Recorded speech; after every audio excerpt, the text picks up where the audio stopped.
This is The Process Shot. I'm Michael. I'm stuck in a haunted movie theater, and I Married a Witch, a screwball romantic comedy from 1942 directed by René Clair. I've married. Never mind. The movie focuses on a witch, obviously, named Jennifer, who is burned at the stake during the Salem witch trials, cursing her accuser and his descendants to never have a happy marriage.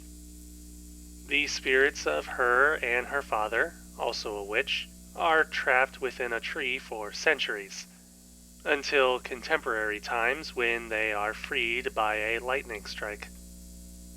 They quickly come to find that the curse has persisted, with the latest descendant, named Wallace, set to marry a spoiled brat for the sake of a political campaign. Jennifer decides to interfere with his life, taking up a human body and becoming someone he will find irresistible.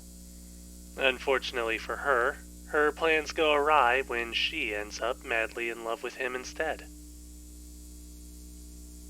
While there's a lot of setup at play, the story at hand is stretched pretty thin once it gets into the actual romancing. It seems that once the characters are set up, the plot slows down to let the film focus more on character interaction and chemistry. Though, even so, these things are more one note or underdeveloped for the sake of genre convention. The romance itself is also pretty weak, even for a screwball comedy where love at first sight is all but inevitable. Granted, things are taken for a ride by the addition of fantasy elements, with much of the non-action focused on incorporating witchcraft, but while it does do more than remind you that magic exists here, it's not a completely necessary element for the story until later on, and even then it's only twice. That all said, comedy is where this movie shines, making the most of its story and its various scenarios by filling them with as much humor as possible, twisting and subverting expectations as well to keep everything unpredictable. It works out rather well, making it pretty clear where most of the effort in the film's production went. It doesn't make up for the lack of a deeper story or more fleshed characters, but it's enough to make you forget to care about those things, I'd say. Anyways, the other major focus of the production is in the movie's use of special effects to bring Jennifer's magic to life. It's mostly simple optical effects, or at least simple by today's standards, and they generally tend to involve smoke and mist for the most part, with few complex effects scattered throughout the film.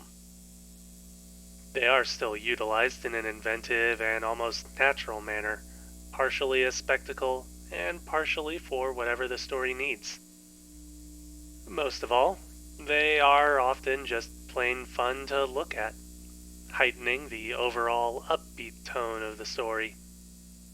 But, like the film's comedy stylings, it doesn't save the rest of the technical aspects from their less than stellar presence. Everything else about the film's presentation is pretty forgettable, from score that may as well be stock music, to cinematography that does make a few interesting choices at times to show off the special effects, but otherwise doesn't try for anything unique across the film's entirety.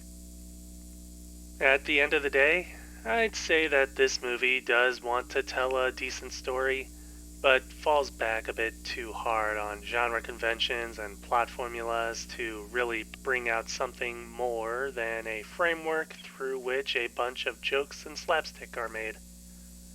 Does that make sense? I Married a Witch. René Clair, 1942. 2.5 stars. I'd say that it's still fun enough to be worth seeing, despite its flaws.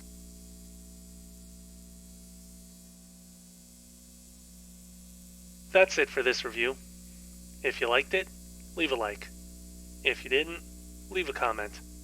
Subscribe to the channel for more reviews. I feel like I said a whole lot about very little in this review. I further feel like that's what the movie itself is like. I'm going to pretend that this was intentional. If I've done this outro before, I'm going to pretend that was intentional as well.